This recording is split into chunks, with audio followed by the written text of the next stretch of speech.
Certo, vamos mergulhar nisso. Imagina só ter a chance única de pedir absolutamente qualquer coisa ao Criador do universo. O que a gente pediria? Nesta análise de hoje, nós vamos explorar a mente do homem considerado o mais sábio que já pisou na Terra. Vamos conferir não só os conselhos incríveis que ele deixou para a humanidade, mas também como as próprias falhas dele servem como o maior alerta de todos para nós. Se a gente recebesse um cheque em branco cósmico, as nossas respostas geralmente cairiam em 3 categorias básicas. Seria uma riqueza absurda para garantir conforto para sempre, a destruição total de todos os nossos inimigos, ou, quem sabe, uma vida extremamente longa para fugir da morte. Essas 3 opções são basicamente o ápice do desejo humano. Mas o nosso protagonista contrastou totalmente com isso e rejeitou cada uma dessas 3 opções incrivelmente sedutoras. No lugar de ouro ou de poder militar, a escolha dele foi de cair o queixo. Ele pediu um coração compreensivo, focado em ter discernimento claro para separar o bem do mal. E o grande paradoxo aqui, a parte mais legal de toda essa história, é que ao escolher o altruísmo e o intelecto, o universo acabou entregando de bandeja exatamente tudo aquilo que ele tinha rejeitado. Para a gente ter uma dimensão real da autoridade e do nível de intelecto que estamos falando, basta olhar para o volume de coisas que ele produziu. Foram compostos simplesmente 3.000 provérbios. Pensa bem, é um feito logístico absurdo para uma época sem nenhuma das nossas tecnologias. Isso mostra uma capacidade de observação surreal, pegando dilemas humanos super complexos e transformando em frases rápidas, afiadas e prontas para a gente usar no dia a dia. E não parou por aí, não. Além dos provérbios, ele escreveu mais de 1000 cânticos. A fama de toda essa sabedoria se espalhou como fogo e cruzou continentes, atraindo a realeza de lugares super distantes. Pessoas como a famosa Rainha de Sabá enfrentaram viagens colossais, cruzando desertos implacáveis por um único motivo: sentar e simplesmente ouvir o que saía daquela mente brilhante. Ponto 1. O princípio da sabedoria, o alicerce de tudo. E por que esses ensinamentos são tão cruciais para nós hoje? É que não estamos falando de uma obra acadêmica chata ou puramente teórica. Na verdade, é um código de conduta super prático, um verdadeiro manual testado e validado para a nossa sobrevivência na vida real. Aqui está a regra de ouro de toda essa filosofia. O temor do Senhor é o princípio do conhecimento. Agora, o que é realmente interessante nesse slide é como a nossa distância histórica pode nos fazer interpretar mal essa palavra temor, o que muda completamente o sentido desse ensinamento. Hoje em dia a gente escuta temor e logo pensa em pavor, num medo desesperador. Mas precisamos fazer um ajuste rápido nessa definição. Nos textos antigos, o temor do Senhor é, na verdade, uma reverência profunda. É aquele reconhecimento constante e humilde de que existe uma autoridade divina infinitamente maior que a nossa capacidade de entender as coisas. É um respeito sublime e, de forma alguma, um terror que paralisa a gente. E ignorar esse ponto de partida tem um preço muito alto. O texto insiste que, sem essa reverência, a pessoa vira basicamente um tolo.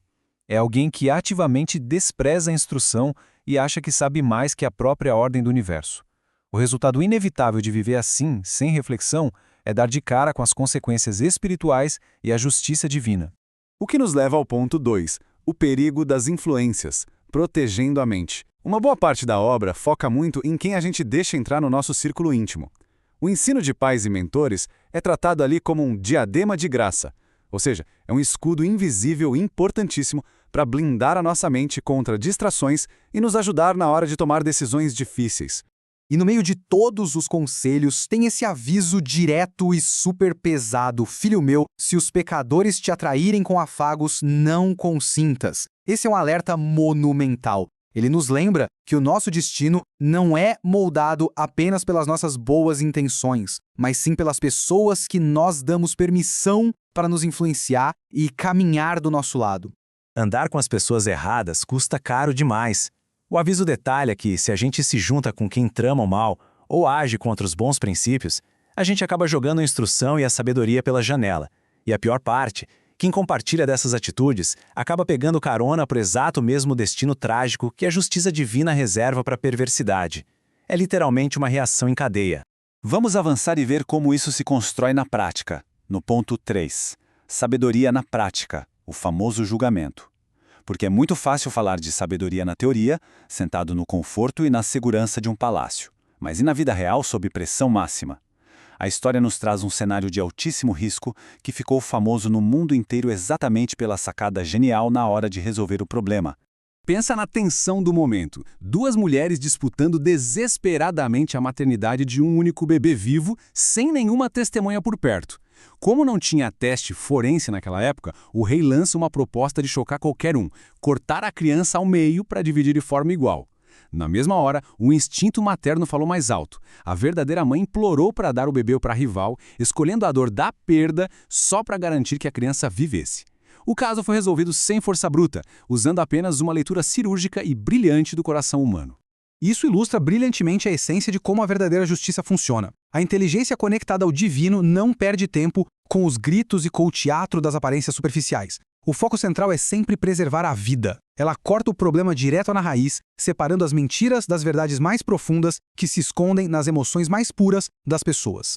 Mas agora chegamos ao ponto 4. O maior erro, a queda do sábio. Com todo esse poder analítico, a gente imaginaria uma vida inteira de decisões impecáveis, certo? Bom, é aqui que a história dá uma guinada sombria. Nós vemos a ironia mais triste da narrativa, marcando a transição daquele sucesso teórico maravilhoso para uma tragédia da vida real.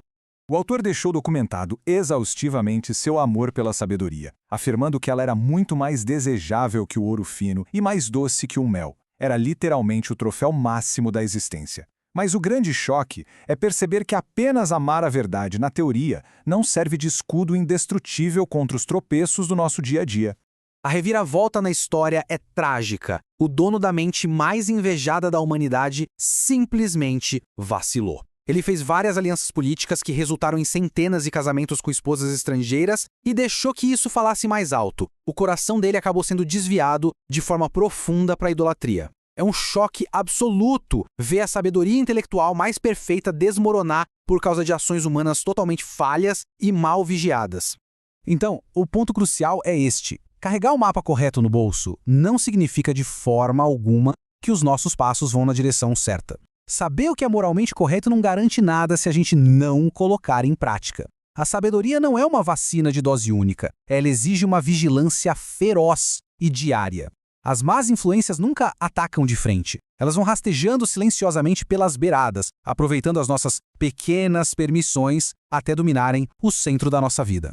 No fim da vida, depois de experimentar níveis de luxo e acumulação que a maioria mal consegue imaginar, a conclusão dele foi um balde de água fria. Ele descreveu quase tudo como mera vaidade, tipo tentar segurar o vento com as mãos. A grande sacada final é que a verdadeira prosperidade está exclusivamente no caminho da integridade. Buscar a conexão com o Criador é o único caminho que realmente traz paz e descanso autêntico para a alma. O que nos deixa com um questionamento monumental para levar para a vida. Se a mente humana mais brilhante e bem-sucedida de todos os tempos tropeçou feio só por descuidar do coração e abrir mão dessa vigilância, imagina quão intensamente nós precisamos proteger e avaliar as nossas próprias escolhas diárias para não acabarmos na mesma ruína? Fica aqui o convite para a gente pensar com muito carinho sobre quem e o que estamos deixando guiar os nossos passos